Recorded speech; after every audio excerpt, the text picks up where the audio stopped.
la altura que tenía previamente. Es que muchas veces eso no es la causa del dolor que genera en el paciente. Entonces, evidentemente, cuando hay una indicación precisa sí que se tienen resultados, pero si no nos pasa pues lo que dice el estudio, que es además muy reciente, del 2009, que pasado un tiempo no hay ningún tipo de diferencia entre aquella persona que ha pasado por la intervención quirúrgica de la cementoplastia o vertebroplastia y aquella otra que ha hecho un tratamiento postural, educación, escuela de espalda y un tratamiento analgésico. Y hay dos cosas que quiero también puntualizar, tanto pues por los médicos, claro, que están aquí, que son los que van a tratarlo, y bueno, si los pacientes les sirve también. Dos cosas. Uno, está muy bien, vamos a tratar la fractura, pero dos, vamos a evitar que se siga fracturando. El tratamiento de base del problema es esencial. Hágalo quien lo haga. Si lo sabes hacer bien, me encanta, como si es un veterinario, pero que lo haga bien.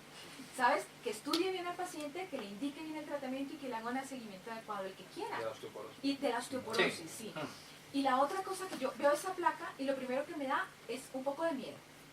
No porque tenga todas esas vertebroplastias, sino porque cuando yo lo leí, decía que cuando tú metes cemento, física, voy a hablar de física, no de medicina, en una vértebra, en un estamento, a los lados hay tejidos blandos. Y la fuerza que está ejerciendo ese cemento compacto, inmodificable ahí, con otras vértebras a los lados, con osteoporosis, tiene casi el 60% de probabilidades de refracturarse en menos de un año. Sí, y eso sin hablar de, digamos, que el cemento íntegramente quede en el cuerpo, que no muchas veces parte bueno, no, de ello...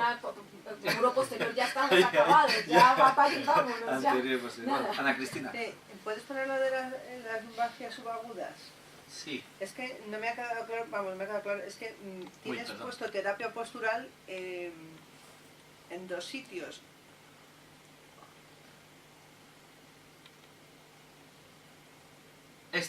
¿Subagudas? Sí, esa terapia postural que tienes en el elevado y en el bajo, ¿sabes lo que te digo? Sí. Yo creo que ha sido probablemente error, porque esto lo he sacado, digamos, de error de traducción. En el primer cuadro, digamos, a lo que se refiere fundamentalmente o se refiere más a la actividad del paciente, ¿de acuerdo? O sea, la terapia postural es volver a reinsertar al paciente en su vida normal, en su vida laboral, en su vida activa. Eso es lo que en ese caso quiere decir terapia postural. Mientras que en este caso tiene bajo es la terapia postural, digamos, de escuela de espalda, de intentar coger, de ese tipo de cosas. Ahí es, probablemente he cometido el error de la traducción, que el encabezado era lo mismo, pero hacía referencia a una cosa y a otra. Una pregunta. Nos pongo con el caso clínico para luego aceptar preguntas. En el hospital, nosotros tuvimos un caso, un paciente con espondilitis, pero luego tuvo un cuadro de una ciática aguda.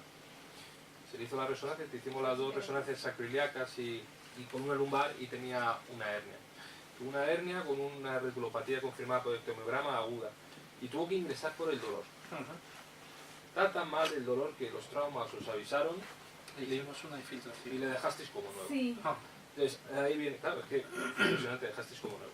Ahí viene la pregunta, ¿hay algún estudio? Porque el tratamiento de una radiculopatía aguda secundario a una hernia discal es antiinflamatorios en reposo, si acaso un ciclo de incital, y ese es el estándar. Pero es que habíamos hecho ya todo eso, ¿no te ¿Vale? acuerdas? Entonces, sí, os cuento, estoy intentando buscar... Ay, pero me estoy confundiendo, porque ese paciente era un paciente de unos 50 años. Entonces, ¿hay algún estudio que pueda cambiar, es decir, el protocolo, es decir, es que fue espectacular? Pues mira, a una hernia efectivamente, que yo conozca el estudio... Que yo conozca el estudio como tal, no lo está, o sea, no existe, pero seguro que existirá y yo no lo he sabido buscar. En guías clínicas y en estudio, digamos, ensayo clínico, metaanálisis y tal, no he encontrado nada de eso. Pero lo que sí que está, y por eso he querido volver a poner esta diapositiva, actualmente se está viendo que el tratamiento, hacer una tanda de infiltraciones epidurales previo a un paciente con dolor lumbar agudo o subagudo con radiculopatía, minimiza o disminuye el porcentaje de pacientes que al final llegan, era el anterior, que llegan a la cirugía. ¿Por qué?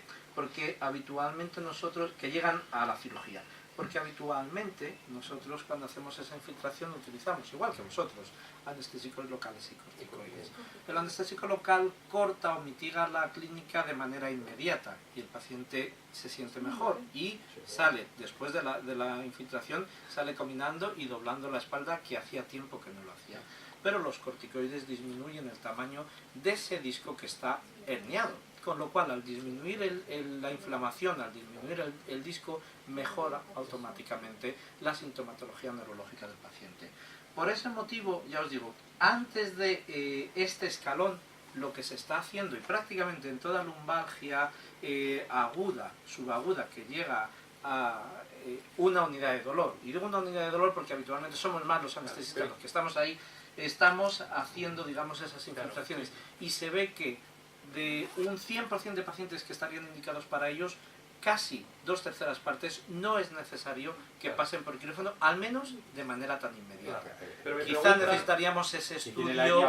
Claro, sí, efectivamente, pero lo que da clínica de la hernia, o tú operas la hernia no por quitar la hernia, sino por quitar la sintomatología de la hernia, que es el dolor y el dolor referido. Pero es que hay mi duda, es eso, cuando llegan a unidad del dolor, generalmente no llegan rápido.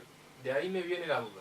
Es decir, que con lo efectiva que son las infiltraciones epidurales, con la experiencia cada vez mayor con las que las estáis haciendo, porque es que ya antes no se hacía tanto, ahora es muy frecuente, pues incluso mi duda es si hay algún estudio o alguna evidencia que te diga, en vez de utilizar un incitante antiinflamatorio, adelántale e infiltrale. Pues yo creo que, yo ese estudio no lo conozco, yo creo que quizá ahí nosotros nos pasa como a vosotros en esas fibromialgias, que las que te llegan son aquellas que han fallado en otras unidades. Claro, a nosotros nos llega cuando ha fallado ya el antiinflamatorio, la combinación de antiinflamatorios, el relajante neuromuscular, la terapia de el incitán, corticoides, derivados de la vitamina B, ¿sabes? Entonces nos llega en ese momento. Y en ese momento, en el caso de este señor, no era demasiado largo en el tiempo, pero sí que, digamos, habían pasado, claro, pero 2 semanas después de todo ese tratamiento. Aún así no era mucho, claro. Entonces nos llega eso, claro.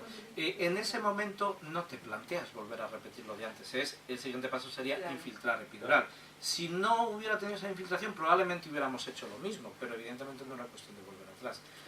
Hacerlo antes o saber qué paciente no va a responder, porque vosotros hicisteis eso porque habitualmente con una terapia, con una tanda de infiltrar, suele mejorar y con eso desaparece, que es lo que salía en la diapositiva. Habitualmente en 4 semanas una lumbalgia debe de haber desaparecido. Y si no ha desaparecido, algo hay que nos estamos perdiendo y tenemos que reevaluar. Ana Cristina. No, ya. No, era la de antes. ¿Cuál es? Lo de la terapia postural.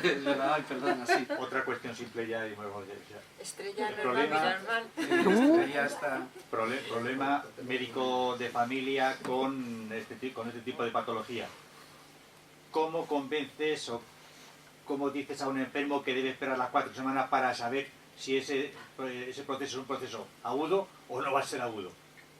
¿Y por qué cuando se ha pasado efectivamente el tratamiento y ha pasado ya el proceso agudo y le acabas pidiendo una resonancia, ¿y por qué no me la pidió antes? Claro, yo creo que hablándolo, lo fundamental es hablar y explicar al paciente, no convencerle, sino que el paciente, digamos, darle confianza. Mire, es una lumbalgia aguda, no tiene ningún factor de riesgo para que pueda haberse cronificado o dure más tiempo. Habitualmente con este tratamiento que le vamos a poner tiene que mejorar, y esa mejoría va a ser mínima en los primeros días, la va a ver en las primeras semanas y va a desaparecer en un mes. No necesitamos hacer ninguna prueba de imagen para valorar eso, pero si pasado ese tiempo no ha mejorado, vamos a evaluarlo de otra manera. Yo creo que es ganar la confianza en ese sentido, ¿no? De explicar y... Si es como una cefalea, tú no puedes pedir un tratamiento de cefalea. Bueno, gracias. Mañana más.